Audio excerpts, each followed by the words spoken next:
Coucou, dis-moi, tu n'as jamais l'impression qu'il y a trop de jours dans un seul mois pour arriver jusqu'au bout avec ton simple salaire? Si ton argent a de la difficulté à trouver le bon chemin pour arriver jusqu'à ton compte épargne, alors tu devrais sans doute opérer quelques changements dans ton mode de vie. Numéro 1. Dis à ton argent où aller. Il va bien quelque part, non? Alors autant que ce soit toi qui décides de où. Que tu utilises un tableur comme Excel ou que tu le notes à la main, la budgétisation est essentielle. Dresse une liste de toutes les dépenses dans une colonne et du montant que tu gagnes dans une autre. Classe tes dépenses en catégories: loyer, facture, courses, personnel, fun, trucs en plus. Et réduis les dépenses là où tu le peux. De nos jours, la plupart des banques ont une application avec des conseils de budgétisation et des dossiers catégorisés de tes achats. Cela t'aidera aussi. Numéro 2. Assure un suivi quotidien de ton argent. C'est génial si tu établis un budget mensuel. Ça l'est beaucoup moins si tu ne regardes qu'une fois par mois. Prévois une heure précise chaque jour pour vérifier tes transactions et voir si tu es sur le bon chemin. Pas besoin d'y passer trop de temps. 60 secondes suffisent.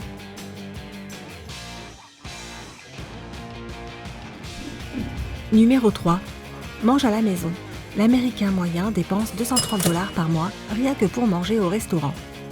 La restauration rapide peut sembler bon marché, mais cuisiner à la maison est beaucoup plus économique. Internet regorge de recettes pour tous les goûts et tous les régimes. Sans gluten, végétarien, végétalien, keto, la liste est encore longue. Planifie tes repas et fais des listes de courses en fonction des ingrédients nécessaires. Lorsque tu vas au supermarché, surtout tiens-toi-en à ta liste et ne fais pas d'achats inutiles. Prépare un déjeuner avec les restes du dîner de la veille. T'encourageras aussi à gentiment refuser lorsque tes collègues te demanderont « On va se prendre un truc à emporter ?» Numéro 4. Surveille les soldes et réductions. Qu'il s'agisse de courses alimentaires ou de shopping, il y a toujours des bons plans et des réductions. Achète des aliments plus chers comme la viande ou le poisson à prix réduit et planifie ton menu en conséquence. Achète en gros quand tu peux. Tu es végétarien? Les fruits et légumes ont aussi des soldes pendant l'année. Et n'hésite pas à conserver et utiliser des coupons si tu cherches à économiser. Les petites remises s'accumulent et vont te permettre de finalement faire de bonnes économies. Numéro 5. Va dans les boutiques de seconde main. Si ton cerveau est déjà en mode solde, alors continue les économies en allant jeter un œil dans des magasins d'occasion et sur leur site internet. La période de Noël est également idéale pour les soldes si tu n'es pas prêt à aller dans les friperies. Il existe aussi des magasins qui vendent des vêtements neufs à bas prix. Je recommande d'acheter des articles qui durent éternellement, comme des jeans, des vestes et des shorts en denim.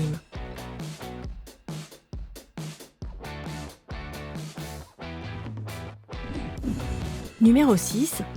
Mais fais toujours ton shopping seul. Je sais, ça a l'air ennuyeux, mais vois les choses de cette façon. Es-tu déjà allé faire du shopping avec un ou une amie qui t'a dit « Oh, ça te va tellement bien, tu devrais l'acheter !» Et bien que tu ne sois pas vraiment un grand fan des fesses que ces jeans te font et que tu te serais probablement dissuadé de les porter si tu avais été seul, ce compliment te fait du bien, alors tu les achètes. Alors bim, tu les achètes. Alors bim, tu les achètes. Numéro 7. Dépense ton cash et garde la monnaie. Au lieu de toujours présenter ta carte bleue au magasin, essaie de retirer de l'argent en espèces correspondant au budget alloué. Cela te rendra plus raisonnable et t'évitera tout achat impulsif. Si tu n'as pas l'argent en main pour certains produits, tu verras que tu y renonceras facilement. De même, place l'argent que tu récupères dans un petit pot. La petite monnaie mise de côté s'accumule rapidement. Lorsque le pot est plein, tu peux décider ce qu'il faut en faire. Soit continuer à économiser, soit le dépenser pour un projet spécial. Numéro 8. Coupe le câble. Une personne dépense en moyenne 85 € par mois pour le câble. Les propriétaires de satellites dépensent un peu plus, jusqu'à 100 € par mois. Cela pourrait expliquer en partie pourquoi des services de streaming comme Netflix, à partir de 9 € par mois, ont monté en flèche. Maintenant, des sites similaires comme le Hulu à 6 € par mois ajoutent de la concurrence et font encore plus chuter les prix. Tu peux aussi trouver des sites qui te permettent de regarder des épisodes de tes émissions préférées à la demande.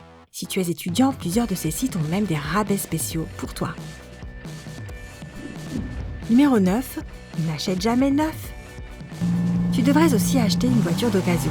Un véhicule neuf perd 10% de sa valeur au cours du premier mois de possession, à compter du moment où il sort du garage.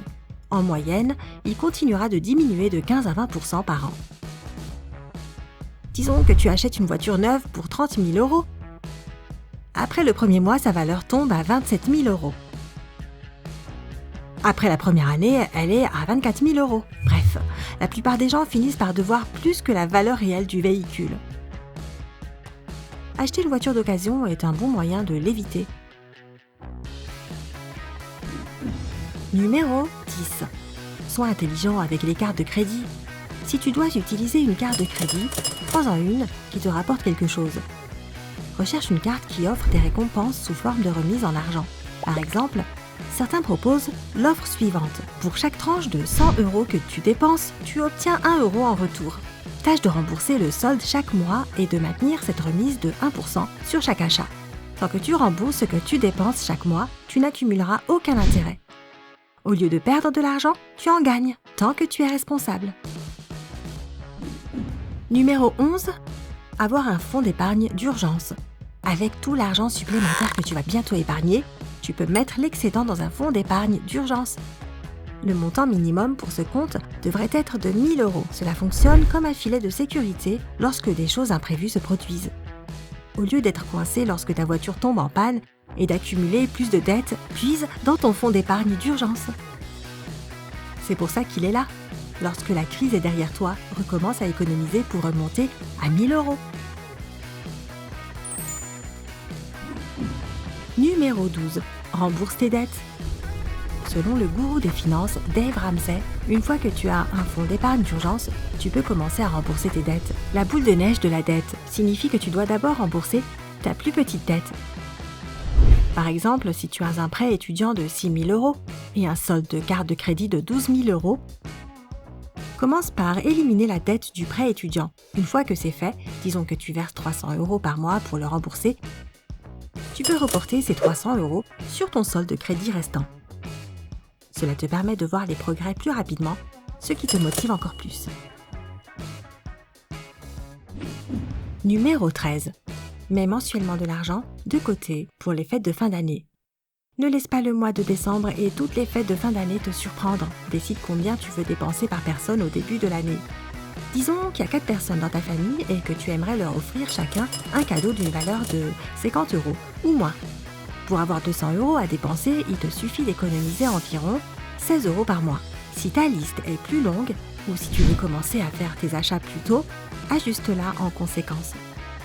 Tu peux faire la même chose avec les vacances d'été. Numéro 14. Fixe-toi des objectifs d'épargne précis. À propos de ces 2 derniers conseils, as-tu remarqué que j'ai utilisé des exemples précis avec des chiffres concrets? C'est parce que tu n'économiseras jamais d'argent si ton but est simplement d'économiser de l'argent. Il faut un plan précis, étape par étape, pour y parvenir. Tu as une dette étudiante d'un montant X, tu veux la rembourser d'ici Y temps, alors tu mettras de côté Z € pour atteindre cet objectif. Il n'y a pas de place pour l'incertitude ou les excuses, seulement pour l'action. Numéro 15. Accepte des affaires qu'on te donne. Il n'y a pas de plus belle aubaine que de recevoir une toute nouvelle garde-robe gratuitement, sans avoir à mettre les pieds dans un magasin.